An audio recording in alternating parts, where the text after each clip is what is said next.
దేవుని నామంలో అందరికీ కూడా ఈ శుభ శుక్రవారం యొక్క శుభాకాంక్షలు తెలియజేస్తున్నాను. ముఖ్యంగా ప్రెసిడెంట్ గారికి ఈ చక్కటి వాక్యాన్ని మాటను మీతో పంచుకోవడానికి నాకు ఇచ్చినటువంటి ఈ ప్రత్యేకమైనటువంటి ఈ గొప్ప అవకాశం గురించి ప్రెసిడెంట్ గారికి, కౌన్సిల్ సభ్యులందరికీ కూడా నా యొక్క వందనాలు తెలియజేసుకుంటున్నాను. ఎందుకంటే ఉదయం ఈ మాట గురించి కొంచెం ధ్యానం చేద్దాం అనుకున్నప్పుడు కళ్ళల్లో నీళ్ళు వచ్చినాయి. కారణం ఏంటంటే ఇదే మాటని ఒక 10 సంవత్సరాల క్రితం ఇక్కడ నిలబడి నేను మాట్లాడినప్పుడు అక్కడ మా అమ్మ కూర్చుంది, ఇక్కడ మా నాన్న కూర్చుని ఉన్నారు. ఈరోజు వాళ్ళని మరొకసారి గుర్తు చేసుకోవడానికి, తల్లి యొక్క ప్రేమను మీతో పంచుకోవడానికి ఒక గొప్ప అవకాశాన్ని మళ్ళీ నాకు కల్పించినటువంటి కౌన్సిల్ సభ్యులకి. ఎందుకంటే ఎంతో ఒత్తిడి ఉంది, చాలామంది మాట్లాడగలిగినటువంటి వారు ఉన్నప్పటికీ కూడా నాకు ఈ గొప్ప అవకాశం నేను ఇచ్చినందుకు వారికి వందనాలు తెలియజేసుకుంటున్నాను. తదుపరి నా యొక్క ప్రత్యేక వందనాలు మన పాస్టర్ గారు ఎవరైనా రాజ్ కుమార్ గారికి తెలియజేస్తున్నాను. కారణం ఏంటంటే చాలా వాక్యపు లోతుల్లో నడిపించినటువంటి ఒక గొప్ప దీన సేవకుడు. 40 రోజుల ఈ వాక్యాల్లో దేవునితో ఒక గడి సందర్భంలో సోల్మన్ రాజు గారికి కూడా ప్రత్యేక వందనాలు తెలియజేసుకున్నాను. కారణం ఏంటంటే దేవుని సన్నిధిలో నిలబడటం వలన, దేవుని సన్నిధిలో గడపడం వలన ఉండేటువంటి దీవెన ఎలాంటిదో మనం చూడడానికి ఆ దేవునితో ఒక గడి అనేటువంటి 40 దినాల కార్యక్రమంలో పాల్గొనడం వలన ఎంతో గొప్ప వాక్యాన్ని మనం నేర్చుకోగలిగాం. మేము ముఖ్యంగా పాస్టర్ గారికి ఎందుకు వందనాలు తెలియజేస్తున్నానంటే వాక్యపు లోతుల్లో నడిపిస్తూ వాక్యం ప్రకటించాలంటే నీకు ఉండవలసినటువంటి అర్హతలు ఏంటి, వాక్యాన్ని ఏ విధంగా ప్రకటించాలి, ప్రతి ఒక్కరు వాక్యం చెప్పొచ్చు, కానీ దేవుని నడిపింపులు ఎలా ఉండాలనేటువంటి చక్కటి విధానాన్ని మాకు నేర్పినటువంటి పాస్టర్ గారు ప్రత్యేక వందనాలు తెలియజేసుకుంటూ, ఈ సమయంలో 2017 సంవత్సరాల క్రితం ప్రకృతి మొత్తం కూడా, విశ్వం మొత్తం కూడా ఒక్కసారి ఒక్క నిమిషం పాటు రెప్ప వేయకుండా చూస్తున్నటువంటి క్షణాల్లో మనం ఉన్నాం. ఎందుకంటే ఆదామును సృష్టించిన తర్వాత సాతాను వేసినటువంటి ప్రతి చిక్కుముడిని విప్పడానికి దేవుడు ఎంతోమంది ప్రవక్తలను పంపించాడు, ఎన్నో రకాలైనటువంటి ప్రయత్నాలు చేశాడు. ప్రతి ప్రయత్నాన్ని కూడా సాతాను నెమ్మదిగా తుడిచేస్తూ ఉన్నాడు. చివరికి ఎలాగ నా బిడ్డను నేను రక్షించుకోవాలి, నా రూపంలో నేను తయారు చేసినటువంటి నా స్వజనులు నేను ఎలా రక్షించుకోవాలి అని తండ్రి ఆలోచించి, తండ్రి చూస్తున్నప్పుడు ఒక దీన సేవకురాలను చూశాడు. చాలా దీనంగా ఉండేటువంటి దీన సేవకురాలు, ధర్మశాస్త్రాన్ని ఎదిగినటువంటి సేవకురాలు, వినయంగా ఉండేటువంటి సేవకురాలను చూసి ఆవిడకి ఒక చక్కటి మాట ఇచ్చాడు. అదేంటంటే దయాప్రాప్తురాలా, వినయం కలిగినటువంటి ఒక స్త్రీ.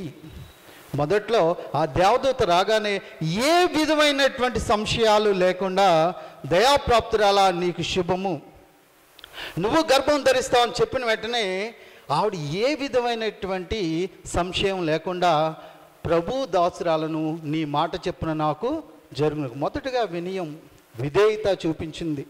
ఆ తల్లికి తెలుసు ఎన్నో రకాలైనటువంటి బాధల్ని తను చూడబోతుంది. ఎందుకంటే కన్యగా ఉండే గర్భం ధరించింది, సూటిపోటి మాటలు పడుతూ ఉంది. ఆ మాటను తట్టుకోలేక సుమియోని ఇంటికి వెళ్ళిపోయింది ఆవిడ. అక్కడ కూడా 3 నెలలు ఉండడం జరిగింది. అక్కడ ఆయన ఏమన్నాడంటే నీ హృదయంలో నుంచి ఖడ్గం దూసుకుపోనని చెప్పాడు. దాన్ని కూడా గ్రహించింది, దాన్ని కూడా మన్నం చేసుకుంది. దాన్ని మన్నం చేసుకునేటువంటి ఆ తల్లి రకరకాలైనటువంటి చూస్తూ ఇక్కడికి వచ్చేసరికి విశ్వం మొత్తం కూడా ఏం జరుగుతుందని ఎదురు చూస్తుంది. ఎందుకంటే ఆ శిలువ మీద ప్రతి చిక్కుముడిని ఒక్కొక్కటి ఆ తండ్రి యొక్క కుమారుడు విప్పుతూ ఉంటే పరలోక సైన్య సమూహాలు ఆనంద అతిశయాలతో ఉంటే, ఇక్కడ ఈ సాతాను సైన్యాలు ఒక్కొక్క మెట్టు దిగుతూ ఉంటే, ఫస్ట్ ఆఫ్ ఆల్ ఆయన నోరు విడిచి హీ డిక్లేర్డ్ ద పవర్, ఆయనకుండేటువంటి ఆ యొక్క శక్తిని చెప్తూ, తండ్రితో ఉండేటువంటి సంబంధాన్ని చెప్తూ, చాలా సింపుల్గా మన మాటలో చెప్పాలంటే డాడీ వీళ్ళని వదిలేయి, తండ్రి వీరు ఏం చేస్తున్నారు తిరిగి వీళ్ళు క్షమించు. ఆయనకు ఉండేటువంటి పవర్ని మొదటిసారిగా సిలువపై ఇచ్చాడు. ఏం మాట్లాడతాడు, ఆయన నోటంటే ఏం వస్తుంది అని చూసినాడు. First of all he declared his power on the cross. మనం క్రూసిఫికేషన్ అనుకుంటున్నాం, అయిపోయింది, విజయం వచ్చింది అనేటువంటి రెండోసారి and he given the certificate to the sinner. మొదటి సర్టిఫికెట్ ఇవ్వడం జరిగింది. పరలోక రాజ్యానికి వెళ్ళడానికి మొదటి సర్టిఫికెట్, రెండో మాటలు ఇవ్వడం జరిగింది. నేడు నీతో, నువ్వు నాతో కూడా నువ్వు పరదేశంలో ఉండు అనేటువంటి ఒక సర్టిఫికెట్. అప్పటి వరకు కూడా పరదేశకు వెళ్ళాలంటే అనేకమైనటువంటి ధర్మశాస్త్రం యొక్క విధులు నిర్వహించవలసి ఉంది. కానీ ఇప్పుడు నువ్వు కుమారుని ద్వారా పరలోక రాజ్యానికి వెళ్ళగలవని he given the authorised certificate. అది కూడా ఎవరికి ఇవ్వడం జరిగిందంటే ఒక భయంకరమైనటువంటి ఒక పాపాత్ముడికి ఇవ్వడం జరిగింది. ఎప్పుడైతే ఆ సర్టిఫికెట్ ఇవ్వడం జరిగిందో పరలోక సైన్య సమూహంలో ఆనందం. కారణం ఏంటంటే అక్కడ ఆ శిలువ మీద ఆయన యొక్క విజయం ఒక్కొక్క మెట్టు విజయానికి ఆయన దగ్గర అవుతున్నాడు. అలాంటి సందర్భాల్లో లేఖనాలు నెరవేరుస్తూ కూడా ఆయన 30 సంవత్సరాల పాటు ఆ తల్లితో గడిపినటువంటి వాటిని చూసుకుంటూ, ఆ తల్లితో ఉండేటువంటి ఆ సంబంధాన్ని చూసుకుంటూ, అంత పరిస్థితుల్లో కూడా ఆ తల్లిని ఒకసారి చూసేసరికి ఆయన మనసులో ఆ తల్లి ఎడలు ఉండేటువంటి ఆ ప్రేమ పొంగుకొచ్చింది. ఎందుకంటే సాతాను అనుకుని ఉంటాడు, అందరూ వెళ్ళిపోతున్నారు, ఈయన వెనకాల ఎవరుంటారు, ఎవరైనా అక్కడ నిలబడి ఉంటారా? ఒకటి మాత్రం గమనించిన ప్రియులారా, ఆయన శిష్యులందరూ ఆయన వెళ్ళిపోవడంలో ఉద్దేశం వాళ్ళందరూ పిరికోళ్ళని కాదు. వాళ్ళు పిరికోళ్ళు అయితే అన్ని సంవత్సరాల పాటు ఆయనతో తిరగరు. ఆ పరిశుద్ధాత్మ వేసినటువంటి చిక్కుముడి కొంచెం వదిలి చేయబడింది. ఎందుకంటే ఆ భారాన్ని కుమారుడు మాత్రమే భరించాలి. అక్కడ జరిగే ప్రతి విషయాన్ని కూడా కుమారుడు మాత్రమే నెరవేర్చాలి. అది దైవ చిత్తము. ఇంకా ఎవరైనా వచ్చి దానిలో పాలు పంచుకోవడానికి అవకాశం లేదు. కాబట్టి అక్కడ ఒక్కొక్కరు మరుగు చేయబడుతున్నారు. ఎందుకంటే పేతురుని కనుక మెచ్చుకుంటే నీ మీద నా సంఘానికి కర్తను అనేటువంటి పేతురు చేత కూడా దేవుడు ఒక అబద్ధం ఆడిపించి జరిగిన పేతురు కూడా వెళ్ళిపోయాడు. కానీ తను నమ్మినటువంటి, తన హృదయానికి ఆనుకునేటువంటి ఆ శిష్యుడు, అక్కడ యోహాన్ అనేటువంటి శిష్యుని చూసి ఆయన బాధ్యతను చెప్తూ ఆయన ఏం చెప్పాడంటే, ఇదిగో నీ కుమారు, ఇదిగో నీ తల్లి. అంటే తల్లి ఎడల తనకుండేటువంటి బాధ్యతను ఆయన నెరవేర్చడం జరిగింది. ఇది కూడా ఆయన ఏదో తన నోట్లోంచి వచ్చినటువంటి మాటను బట్టి చెప్పేటువంటి విషయం కాదు. సామెతల గ్రంథంలో వృద్ధాప్యంలో ఉండేటువంటి నీ తల్లిని నిర్లక్ష్యము చేయకమని సొలొమోను చెప్పినటువంటి మాటను అక్కడ ఆయన నెరవేర్చాడు. అలాగే ఇంకోటి కూడా మనం గమనిస్తే ఆ తల్లి ఎడల తనకు ఉండేటువంటి బాధ్యతను చెప్తూ కూడా ఆ తల్లి కూడా ఒక విషయాన్ని తెలియజేశాడు. ఏంటంటే, అమ్మ నువ్వేదో అనుకుంటున్నావు, నీ ఎదురుగునే అనేకమైనటువంటి సూచక్రియలు చేశాను. బాబు ద్రాక్షారసం అయిపోయిందని చెప్తే నేను నీళ్ళని ద్రాక్షారసం కింద మార్చాను, ఎవరో చనిపోయినటువంటి వాళ్ళని లేపాను, ఇలాంటి అనేకమైనటువంటి సూచక్రియలు నువ్వు చూసావు. ఇంకా అనుకుంటున్నావేమో నీ మనసులో, నా కొడుకు ఇంకా ఏదో సూచక్రియ జరుగుతుందని అనుకున్నావేమో. అయిపోయింది, నేను వెళ్ళవలసినటువంటి సమయం వచ్చింది. కాబట్టి నిన్ను, నా బాధ్యత నేను నా ప్రియశిష్యుడికి అప్పగిస్తున్నాను అని ఆయన శిలువ మీద ప్రకటించడం జరిగింది. ప్రియమిత్రులారా, యేసుక్రీస్తు శిలువపై పలికిన మూడో మాట, అమ్మ ఇదిగో నీ కుమారుడు, ఇదిగో నీ తల్లి అని మనకి చెప్పడం జరిగింది. దీన్ని మనం యోహాను సువార్తలో చూస్తాం, అలాగే లూకా సువార్తలో కూడా చూస్తాం. అలాగే ఆ తల్లిని అప్పచెప్పడంలో ఆయన యొక్క బాధ్యతను నెరవేర్చుకుంటూనే తల్లి యొక్క బాధ్యతను కూడా ఆయన తెలియచేయటం జరిగింది. అంటే తల్లులుగా ఇక్కడ మనం నేర్చుకోవాల్సినటువంటి విషయం ఏంటంటే, తల్లి యొక్క బాధ్యత పిల్లల ఎడల ఏముంది. ఈ సందర్భంలో హన్నాని నేను మీకు అందరికీ గుర్తు చేయదలుచుకున్నాను. హన్నా సమూయేలుని దేవుని సన్నిధిలో పెంచినటువంటి విధానాన్ని బట్టి సమూయేలు ఆ చివరి వరకు కూడా దేవుని సన్నిధిలో ప్రవక్తగానే మిగిలిపోయాడు. ప్రియమైన తల్లులారా, ఈరోజు మనం మీరు బిడ్డలు పెంచేటువంటి విధానాన్ని దేవుడు చెప్పాలనుకున్నాడు. ఎందుకంటే వాళ్ళు 7 రోధిస్తున్నప్పుడు దేవుడు ఏమన్నాడంటే, అమ్మలారా మీరు నా కోసం అడగండి, మీకోసం మీ పిల్లల కోసం ఏడవండి అని ఎందుకు చెప్పాడంటే, వాళ్ళ పిల్లల యొక్క బాధ్యతను తల్లులు నెరవేర్చవలసి ఉంది. విలాపవాక్యాలు 19వ అధ్యాయం 2వ వచనంలో చెప్తూ ఉంటాడు, నువ్వు వేకువజామున మొదటి జామున లేచి నీ పసిపిల్లల క్షేమం గురించి ప్రార్థన చేయము అని చాలా క్లియర్గా చెప్తున్నాడు. చాలామంది ప్రార్థనాపూర్వకమైనటువంటి తల్లులు మన మధ్య ఉన్నారు. చాలా సంతోషం. రామచంద్రపురంలో మన తల్లులు, స్త్రీల సమాజం తల్లులు అనేకమైనటువంటి గొప్ప సేవలు చేస్తున్నారు చాలా కాలం నుంచి. ఈ సంఘంలో జరిగేటువంటి అనేక కార్యక్రమాలకి ఈ స్త్రీల సమాజం తల్లులు వెనక ఉండి వాళ్ళ ప్రార్థనా సహకారంతో నడిపిస్తున్నారు. చాలా ధన్యులు. నేను చాలా ధన్యుని ఫీల్ అవుతుంటాను. ఎందుకంటే ఒక మంచి తల్లి నాకు జన్మనిచ్చినందుకు. ప్రియమైన తల్లులు, అలా బిడ్డల్ని మీరు ఏ విధంగా దేవుని సన్నిధిలో నడిపిస్తున్నారు? బిడ్డ బాలుడు నడపాల్సిన త్రోవను వాడికి నేర్పము, పెద్దవాడినప్పుడు దాని నుండి తొలగిపోవడం దేవుని వాక్యం నేర్పిస్తుంది. 30 సంవత్సరాల పాటు ఆ బిడ్డకి ఎంత చక్కటి విధానంలో నేర్పబట్టే ఆ 30 సంవత్సరాల కాలంలో చాలా చక్కగా, ఎందుకంటే సాతానుడు చూస్తున్నాడు, మనుషులకు అనేక రకమైనటువంటి శోధనలు వస్తూ ఉంటాయి.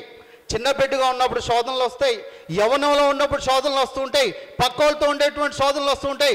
ఏ ఒక్క శోధనలో అయినా సరే ఈయన పడిపోతే ఆటోమేటిక్గా సాతాను చెప్పాలని చూస్తున్నాడు తండ్రితో. ఏమనంటే, నువ్వు బలిగా పస్కా బలిగా ఇవ్వాల్సినటువంటి ఇదిగో ఈ గొర్రె పిల్లలో ఈ మలినం ఉంది, లేకపోతే ఈ గొర్రె పిల్ల ఈ మచ్చ ఉంది, కాబట్టి ఈ గొర్రె పిల్ల పస్కా వధువుకి తగదు అని చెప్దామని చూస్తూ ఉంటే ఆ తల్లి ఎంత జాగ్రత్తగా పెంచిందంటే 30 సంవత్సరాల పాటు ఇంత మచ్చ కూడా లేకుండా ఆ దీన సేవకుని పెంచడం వలన 3.5 సంవత్సరాల పాటు ఆయన అద్భుతమైనటువంటి సేవ చేయగలిగాడు. అంతేకాకుండా ధర్మశాస్త్రంలో పూర్తిగా ఆ బిడ్డకు నేర్పింది. 30 సంవత్సరాలు నేర్పినటువంటి ఆ క్రమశిక్షణే ఆ 3.5 సంవత్సరాల్లో ఆయన తీసుకెళ్ళింది. కాబట్టి ఎందుకంటే కొన్ని డినామినేషన్స్లో తల్లిని కూడా పూజించడం మనం చూస్తూ ఉంటాం.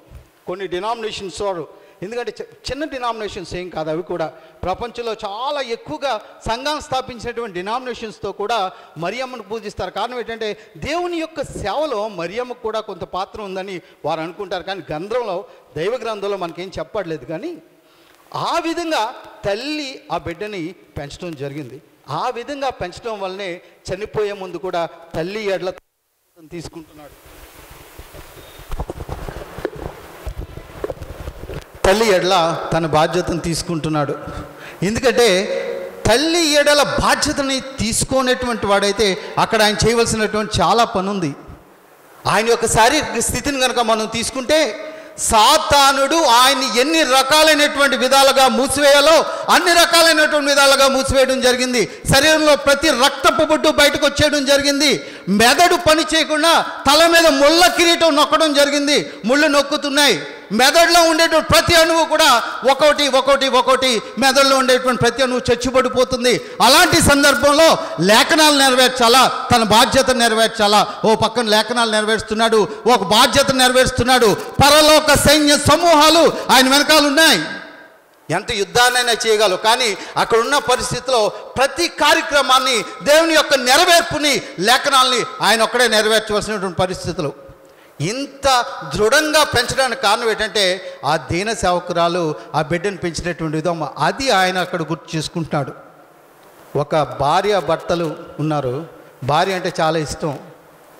భార్య ఎంతసేపు కూడా భర్తకి రకరకాలైనటువంటి చాడీలు చెప్పడం అలవాటు. భర్త ఎంత దారుణమైనటువంటి పరిస్థితికి వెళ్ళిపోయాడంటే భార్య చెప్పే పూర్తిగా భార్యలోకి లొంగిపోయి భార్య చెప్పే మాటలు వినడం మొదలుపెట్టాడు. ఒకరోజు భార్య భర్త మీద చెప్పుకున్నటువంటి మాటలన్నీ చెప్పింది. పక్కనే కత్తి ఉంది. ఆ కత్తి తీసుకుని 10 మంది మధ్యలో తల్లి తల నరికేశాడు. ఈ లోపల గబుక్కుని అందరూ చూసి అయ్యో చంపేశాడు, తల్లి నల్ల నరికేశాడు అనేసి చూసేసరికి పరిగెడదాం అనుకున్నాడు. తల అంత దూరం వెళ్ళి పడింది.